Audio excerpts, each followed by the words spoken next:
오늘도 하루의 첫 시간 우리 하나님 앞에 성별해 드리는 여러분 모두에게 우리 하나님께서 주시는 은혜와 또 사랑과 능력이 오늘도 함께 하시기를 주님의 이름으로 간절히 축원합니다.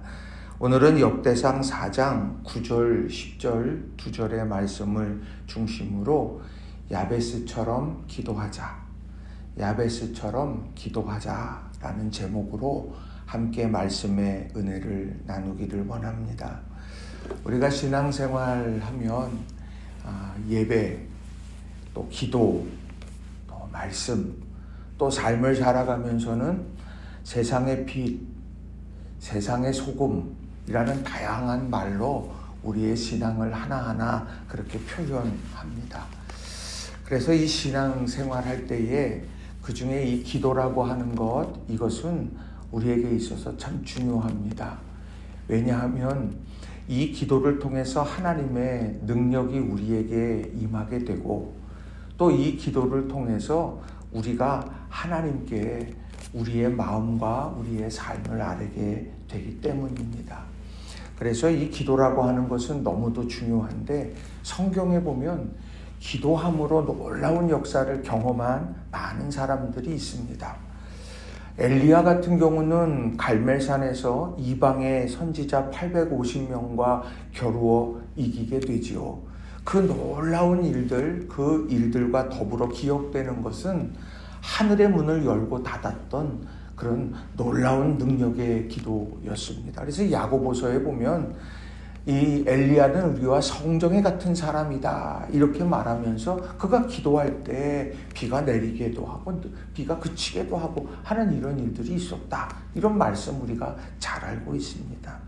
그런데 더불어 우리가 늘 마음에 품고 또 우리가 늘 주목하는 기도의 사람 한 사람을 꼽자고 하면 바로 이 야베스라고 하는 사람일 겁니다. 이 야베스처럼 기도하자, 이것이 우리의 오늘 하루를 살아가면서 우리의 마음속에 귀한 울림이 되기를 소망하는 마음으로 함께 세 가지의 중요한 교훈의 메시지를 전하고 또 은혜 받기를 원합니다.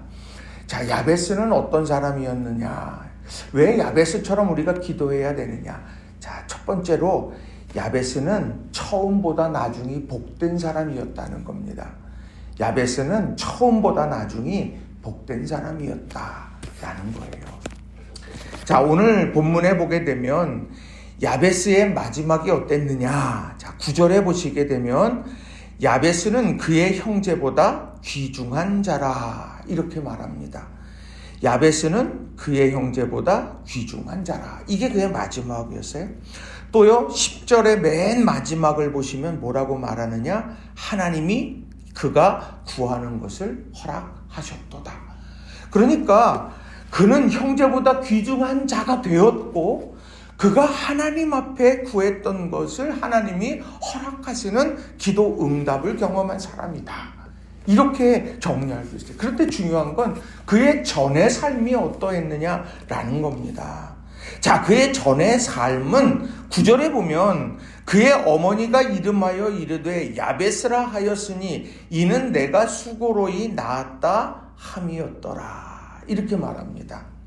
자, 이 태어날 때부터 얼마나 고통스럽게 태어났는지 어머니가 그의 이름을 야베스다, 수고로이 낳았다 이렇게 이름을 지었다는 거예요. 그의 처음은 그랬다는 거지요. 그런데 여기에서 말하는 수고로이 낳았다라고 하는 말이 수고로이라는 말이 이제 오체부라는 말인데요. 이 오체부가 어떤 때에 사용이 되었느냐? 이 수고로이라는 말을 쓸 때, 자, 사무엘상 4장 19절에 보면 엘리 제사장의 아들이 전사했고 엘리 제사장이 의자에서 넘어져 죽게 되었고 엘리의 며느리가 출산하다 죽는 상황, 이런 모든 상황들에 오체부라는 말을 썼습니다. 그러니까 이거는 단순히 내가 이게 고통이 태어날 때의 산고 여기에 국한되어지는 말이 아니라 이처럼 삶이 지축이 흔들리는 것처럼 이런 어렵고 힘든 이런 상황들, 이게 오체부라는 말에 이게 다 들어가 있다는 거예요. 자, 그의 시작은요, 바로 야베스, 수고로이 나왔다. 어머니가 수고로 낳았고 어찌 보면 그의 삶에도 동일하게 이런 삶의 우여곡절과 힘겨움들이 있었을 거라는 거죠. 그러나 그의 마지막은 달랐다는 거예요. 그의 마지막은 야베스는 그의 형제보다 귀중한 자였다. 그리고 그가 기도한 그것을 하나님이 허락하셨다. 오늘 우리가 삶을 살아가면서 지금 이 순간이 우리의 삶의 오체보 상황일 수도 있어요. 지금 내가 이게 너무 수고로이 있어. 내가 이 상황이야. 그러나 하나님, 야베스가 마지막에 달랐던 것처럼 하나님, 우리가 하루하루의 삶이 하나님의 은혜의 손 안에서 날마다 새로워지는 우리가 되게 하옵소서. 기도하면서 또 꿈꾸는 오늘 하루가 되기를 주님의 이름으로 간절히 축원합니다. 두 번째로는 야베스는 하나님 앞에 기도한 사람이었다는 거예요. 야베스는 하나님 앞에 기도한 사람이었다. 자, 10절에 보면 그의 삶이 바뀌게 되어지는 계기점이 있었습니다. 그게 뭐냐면 하나님께 기도했다는 거예요. 자, 10절 보면 이렇습니다.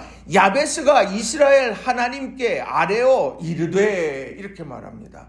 야베스가 이스라엘 하나님께 아뢰어 이르되. 자, 야베스가 하나님께 기도했다. 뭐 이렇게 되지만 여기에 이스라엘 하나님께 기도했다고 이렇게 말합니다.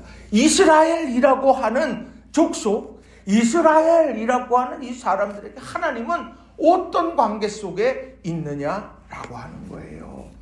자, 이것을 해결해 줄 수 있고 이것을 분명하고 명확하게 보여줄 수 있는 말씀이 신명기 7장 7절의 말씀이에요. 자, 신명기 7장 7절, 8절 이쪽에 있는 말씀들을 보게 되면 이렇게 기록을 합니다. 제가 읽어드립니다. 당신들은 주 당신들의 하나님의 거룩한 백성이요, 주 당신들의 하나님이 땅 위에 많은 백성 가운데 선택하셔서 자기의 보배로 삼으신 백성이기 때문입니다.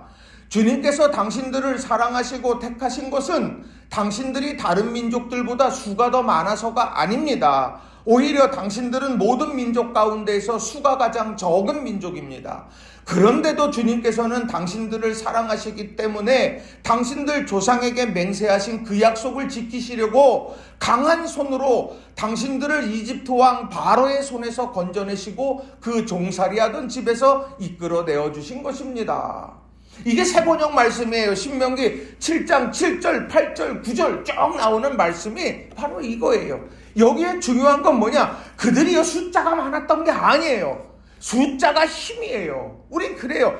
우리 역사 속에서도 그렇습니다. 그런데 그 수가 전부가 아니라, 약하지만 수가 많아서가 아니라 하나님이 당신들을 사랑하시고 택하셨다는 거예요. 그리고 그 택하신 자에게 하나님 약속하신 것을 이루시기 위해서 애굽 땅에서 종살이하던 그 땅에서 건져내서 주셨다는 거죠. 두 가지가 중요한 거예요. 하나는 하나님의 택하심을 받은 거다.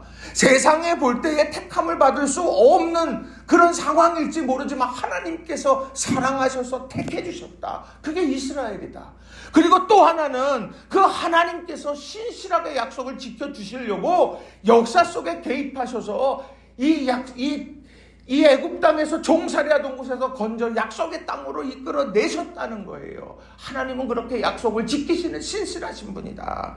오늘 이 야베스는 그걸 붙들고 기도한 거죠. 이스라엘의 하나님이라고 하는 이 말에, 하나님, 내가 지금 삶의 오체부 상황이에요. 힘들고 어려워요. 그러나 하나님, 하나님의 선택하심이, 하나님의 사랑하심이 오늘의 이스라엘을 만드셨듯이 하나님, 내 인생 가운데 하나님 함께 하옵소서 하고 하나님 앞에 기도하고 부르짖어 기도하고 나아갔다라고 하는 거죠. 그래서 여기에서 아레다라고 하는 말을요, 와이크라라는 말을 써요. 와이크라, 크게 소리 지르다, 호소하다, 부르짖다라는 뜻이에요. 와이크라, 하나님 앞에 와이크라했다, 기도했다. 왜요? 이스라엘의 하나님의 사랑, 하나님의 선택, 하나님의 역사, 이것을 소망하며 하나님 앞에 기도했어요. 이게 바로 미래를 앞으로 당겨 살아가는 삶의 사람이라는 거죠. 우리가 이런 귀한 믿음을 가지고 오늘을 살아가는 저와 여러분이 되기를 바랍니다. 그 기도에 하나님은 어떻게 하셨어요? 하나님은 그가 구하는 것을 허락하셨다. 여러분, 이런 아름다운 은혜가, 또 이런 아름다운 고백이 여러분에게 있기를, 또 우리 모두에게 있기를 주님의 이름으로 축원합니다. 자, 세 번째로는요, 야베스는 구체적인 하나님의 은혜를 구했다는 거예요. 야베스는 구체적인 하나님의 은혜를 구했다라는 거예요. 하나님의 은혜는요, 우리의 공로, 이걸 넘어서는 거예요. 우리의 공적, 우리의 애씀. 그러니까 이걸로 다 살아갈 수 없는 그런 삶을 완성해 주시는 것, 이게 은혜예요. 자, 그런데 오늘 10절을 보시게 되면 야베스가 어떻게 기도했냐? 야베스가 이스라엘 하나님께 아뢰어 이르되 주께서 내게 복을 주시려거든 나의 지역을 넓히시고 주의 손으로 나를 도우사 나로 환난을 벗어나 내게 근심이 없게 하옵소서 하였더니 하나님이 그가 구하시는 것을 허락하셨더라. 자, 이 말씀에 보면 야베스의 기도 제목이 뭐였습니까? 자, 하나, 주께서 나의 지역을 넓혀주십시오. 이게 기도 제목이었어요. 또 하나는요, 환난을 벗어나게 해주세요. 기도했어요. 그래야 근심이 없게 해달라. 이런 거잖아요. 그러니까 확장되게 하시고 근심은 사라지게 하옵소서. 그런데 그것에 정말 중요한 단어들이 있습니다. 하나는 주께서 내게 복을 주시려거든 주님께서 주셔야 됩니다. 이거예요. 그리고 또 하나는 주의 손으로 나를 도와주셔야 합니다. 이겁니다. 이 두 가지예요. 내게 복을 주시려거든 주님께서 그 일들을 이루어 가셔야 합니다. 어디예요? 나의 지역 안에, 내가 살아가는 삶의 터전 안에, 내 삶에 직면한 상황 안에, 그 구체적인 영역 안에 하나님께서 바로 복으로 임해 주셔야 합니다. 또 하나, 주의 손으로 나를 도우사, 지금 상황이 환난 가운데 있는데 그걸 벗어나게 해달라고. 또 근심이 있는 상황인데 근심이 없게 해달라고. 오늘 이런 상황, 구체적인 상황 속에 하나님의 은혜가 임하기를 그는 기도했다라고 하는 거예요. 오늘 우리의 기도 제목이 뭡니까? 하나님은 그저 하늘에 계신 분이고 우리는 그냥 이 땅 살아가는 사람들일 뿐이야. 우리 그냥 그렇게 생각하는 것이 아니라 오늘 우리 삶에 하나님께서 내 삶의 구체적인 영역 안에 하나님은 함께 하시고 개입하시고 그 안에서 역사하여 주셔서 은혜 베푸시는 분이다. 이것을 온전하게 믿으면서 기도했다는 거예요. 그러니까 내 삶의 구체적인 문제에 대해서 내가 알아야 되는 거죠. 하나님, 내가 이게 근심이에요. 하나님, 내가 이게 지금 내 삶에 정말 힘들어요. 주님께서 내게 복을 주시려거든 복을 주실 줄 내가 믿어. 이 영역 가운데 하나님 이루어 주시기를 원합니다. 내가 지금 할 수 있는 건 이것밖에 없지만 하나님, 이 영역 가운데, 이 근심 주는 상황 가운데, 이런 내가 풀리지 않는 상황 가운데 하나님 임하여 주옵소서. 그럴 때 하나님이 그가 구하는 것을 허락하셨다 말합니다. 그가 소원하는 것을 허락했다. 이게 아니라 구하는 것을 허락했다는 거예요. 여러분, 소원하는 건 많잖아요. 그 소원이 구하는 것으로 나아가는 거예요. 여러분, 이걸 꼭 기억하시고 믿음 안에서 구체적인 영역, 이 모든 부분들을 하나님께 맡기고 은혜가 임하기를 기도하는 저와 여러분이 되기를 바랍니다. 말씀 정리합니다. 오늘 말씀은요, 이 야베스에 대한 말씀이에요. 하나는 그는 처음보다 나중에 복된 사람이었어요. 또 하나는요, 야베스는요, 하나님께 기도했던, 이스라엘의 하나님께 기도했던 사람이에요. 그리고 이 야베스는요, 구체적인 영역 가운데 하나님의 은혜가 임하기를 기도했던 사람입니다. 그랬더니 그의 인생이요, 정말 고통 중에 태어나고 힘겨운 삶이었지만 형제들보다 존귀히 여김을 받는 능력의 사람으로 바뀌었다.